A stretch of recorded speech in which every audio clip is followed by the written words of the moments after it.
Welcome to the station of decapitation without your head. I'm Nasty Neil, and I'm joined by William Brent Bell, director of Lord of Misrule. It's coming out December 8th at at theaters and on demand. It's good to talk with you. Hey, good to talk with you. I like that hat. I like Thank that you. intro too. Thank you. Thank you. Yeah, the truth in advertising. So, for people not aware yet, can you give them an idea of what Lord of Misrule is? Yeah, I mean, Lord of Misrule is a folk horror film that is set in a town called Barrow, and it follows um, the town vicar. Her name's Rebecca, and she's new to town with her husband and her daughter Grace, and they get to experience their first harvest festival, which is a festival that's kind of uh, pays homage to their pagan history. But that night, her daughter goes missing, and over the course of the story, she's trying to find her daughter and starting to realize that maybe the town's a little more. They believe a little more than she thought they did in their pagan history, and one thing leads to another. I love this movie, not just because you're here. And I like folk horror films, but I think it's an overused term sometimes. It seems like anything like out in the woods or whatever is folk horror. But Lord of Misrule definitely fits in a folk horror.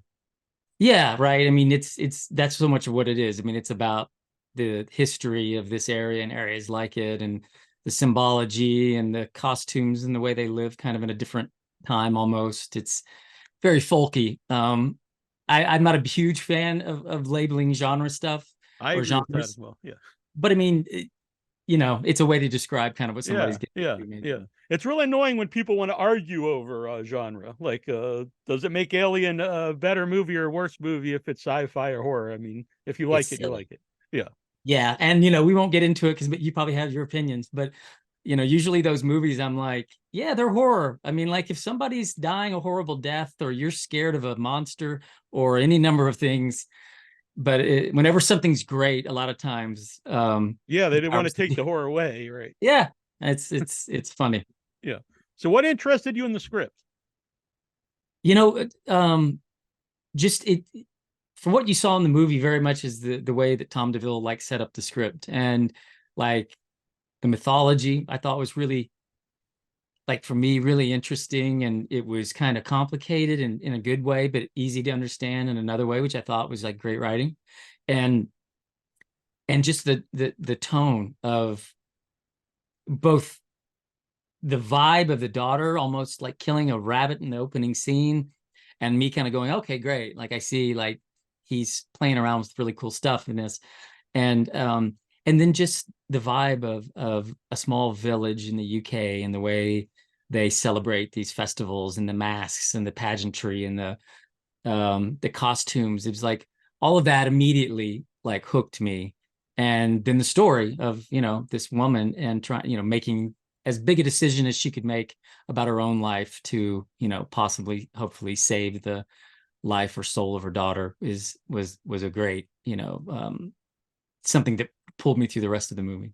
Yeah, that opening scene, honestly, because I'm like, I don't know if this girl is a villain in the movie, exactly what's happening, or is it okay to kill an animal and maybe it's okay to do other things, but it sets up the movie Very. very well. Yeah, yeah, and it was, I felt the same way. I'm just like, kids do bad things, and what's she gonna do, and what's she capable of, maybe, or like, what's going on? And when I say villain, I think you could argue the movie doesn't have a villain, because I like a villain that's justified, at least in their own views. Yeah, I mean, I think the obvious thing is you'd think Galogog is the villain, but really, if I'm choosing a villain, it's definitely Jocelyn. It was definitely Ralph's character. Um, you know, he was the one who was pushing things to a place that was truly horrible, and he seemed to know what he was doing. But I don't want Yeah. to give too much away, I guess. No, but his performance is great. Not only his voice, obviously, but he has a lot of presence as soon as he's on camera. Yeah, and he was kind of, especially for him, playing a pretty stodgy kind of, like like a guy who's a school teacher maybe, but his wife's died, and so he doesn't wash his clothes or clean under his nails. And so there was just a real creepiness but sweetness to him, which it doesn't matter what Ralph does. If he's trying to be sweet, there's just always, he's imposing. He's always going to have a quality to him where you're thinking he's, capable of bad things, sort of, I think. Yeah. In the best way. I love the mask, which is behind you for people watching here. And it's very interesting because it looks completely different on Ralph depending what else he's wearing. So if he's like in a suit and he has it on, it gives a different like a vibe than if he's got like a robe or he's dressed in a costume. Well, yeah, and also for me, it was in designing it, when we put it on him the first time on set, it, his eyes coming through it, it just kind of transformed the mask in general. But yeah, the character's a bit of a, not a buffoon at the beginning, but he's more of a clown. He's more of a jester. And then as we get to know the character more, he becomes darker and darker and a little less, a little less pageantry with what he is. And he's a little more down to business. And so I know what you mean. Like he takes his hat off. And it kind of transforms a bit of like what he's just a weird contrast with the mask and like a suit that like you would normally wear. It works for me. Good. So when you're designing that, like, is it based on anything like you look up like historically? I mean, in general, and Tom wrote it like, a hook's nose, something like that. But at Little or Misrule, there's a lot of variations of what he's been in history. But the kind of this particular style of mask and kind of like a half face where we can still see him talk instead of being completely covered, and also it's kind of a helmet almost, was very much inspired. That part of it was inspired by Excalibur, 1979 movie. Yeah, I still have the clamshell. I'm a big fan of the movie. Yeah. Do you remember Mordred, Morgana's son, when he came of age and he had that? I mean, it just, just a really wicked armor, and his mask in particular was that half mask. And so that was, that was the stranger idea to try to get into this mask. And ultimately, with the help of a lot of people, we got it there. Yeah, no, it looks great. And we won't talk about Excalibur. That's an era of sword and sorcery movies I love because they're like adult and weird, and that and Conan the Barbarian movies. Oh, yeah. Yeah. So I think anytime someone brings up folk horror, they always bring up The Wicker Man, but there are some comparisons actually this time. Oh, yeah. I mean, I didn't rewatch The Wicker Man. I always had a really strong memory of it, and I had a really bad, unfortunately. I remember going to theaters and seeing the remake, and I really, that didn't land with me. Yeah, and so not the bees. Yeah. It was a bummer. And so that put a bad taste in my mouth. So whenever Wicker Man was brought up when we were developing the script, I was like, I don't want to think about that, because I just had a weird taste in my mouth. But for sure, I mean, that movie's about the Lord of Misrule. I mean, a Lord of Misrule, and there's a lot of parallels to that story, Yeah. And it's a great story to tell. Yeah, definitely. But it's completely different. I don't want people to think, it's just like I say, I think if people like Wicker Man, they would like Lord of Misrule, the original Wicker Man. Gallo Gorg, is that based on anything? Because I actually did Google it afterwards. I even paused the movie to read it off the book so I could get the wording right, but I could not find anything besides your movie. Isn't that crazy? Yeah. Yeah, I did the same thing when I read the script. Because it's one thing to create an original idea, but it's kind of hard to create words that you can't really find these days. Yeah. So yeah, Tom DeVille created this mythology, and I think there are words that derivative words that mean certain things that led him to that particular phrase. But yeah, that was just part of his brilliant, crazy, dark, folky mind was creating this character, and was such a great name. I think that's why it works too, because it does seem like, oh, this is like some real folklore here, and that brings like a realism to the movie. Yeah, I mean, and the folklore that is real is many times equally bizarre and twisted. So it's pretty cool to be able to tell that kind of story that's at the same time familiar but also unique. And that's very much what drew me in, was all of that initially. Great score in the movie. There's a weird like violin that comes in a few times that really works. Very creepy. And then you have some like actual folk music like at the beginning and the end. So stay for the credits and listen to that. Yeah, that was, I'll tell you, like, Brett Detter has done 6 movies with me, and he's one of my best friends in the world. And so he does the score. And it was a cello, by the way. Oh, cello. Right. And I love cello. And then Sam Lee is the singer of those 2 songs. And that was a bunch of his music I'd listened to as we were prepping the movie as like inspiration. And then when we got to the point of where, kind of recreating potentially those songs or something, I was struggling with that. And then I got hooked up with Sam Lee. And then we ended up using his song at the beginning, and then him and I wrote the song at the end with some other people.